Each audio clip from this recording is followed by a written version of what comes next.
Police have yet to make any arrests in connection with the killing of 6 Mkhize siblings at Muden near Greytown in KZN, and the implementation of the DRC peace accord comes under the spotlight. I'm Richard Brooks. Police have yet to make any arrests in connection with the killing of 6 Mkhize siblings at Muden near Greytown in KZN. This is despite a high-level police deployment in the area. The 6 Mkhize brothers were shot execution-style in their home by 5 gunmen posing as police. A 3-year-old and a 17-year-old who suffered serious wounds are still in hospital. A dozen other people, mostly women, survived the attack. Among them is a 90-year-old woman.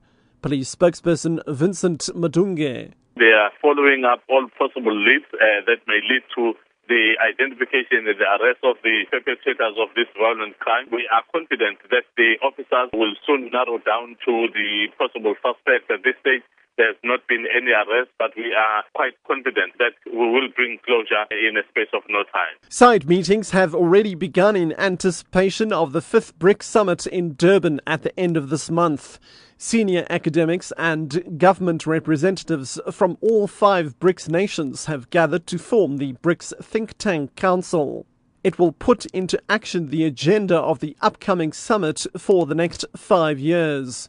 Higher Education Minister Nzimande has addressed the council. Because of our legacy of apartheid, some of our universities are still very much on the low end of things. That is why part of our institutional cooperation must not only focus on relations between the BRICS universities and your top end of South African universities, but also we must strengthen relations with our lesser developed universities that are nevertheless serving very important segments of South African society.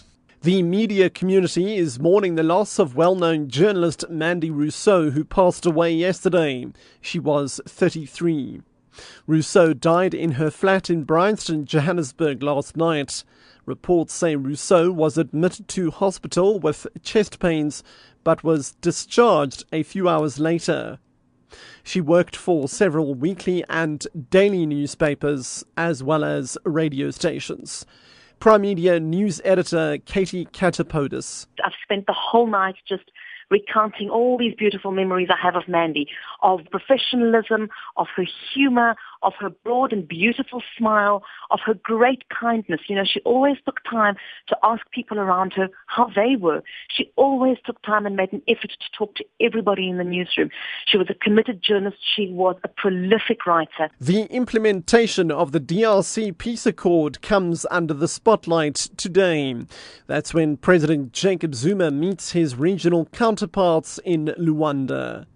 Zuma is currently in Angola for a meeting with Angola's President José Eduardo dos Santos and the DRC's Joseph Kabila. Catapodis reports. With just less than a month since the signing of the peace accord dubbed Peace, Security and Cooperation Framework for the DRC, President Zuma has embarked on a mission to ensure that the peace pact does not collapse before being implemented. Regional security experts are of the view that the implementation of the peace accord will be a delicate process which needs serious engagement between the DRC government and its neighbors, especially Rwanda and Uganda. An investigative report by the United Nations has accused both Rwanda and Uganda of supporting the M23 rebel group operating in the northeastern DRC. According to the peace accord, the DRC is expected to implement security sector reforms. Catapodis for SABC News in Luanda, Angola.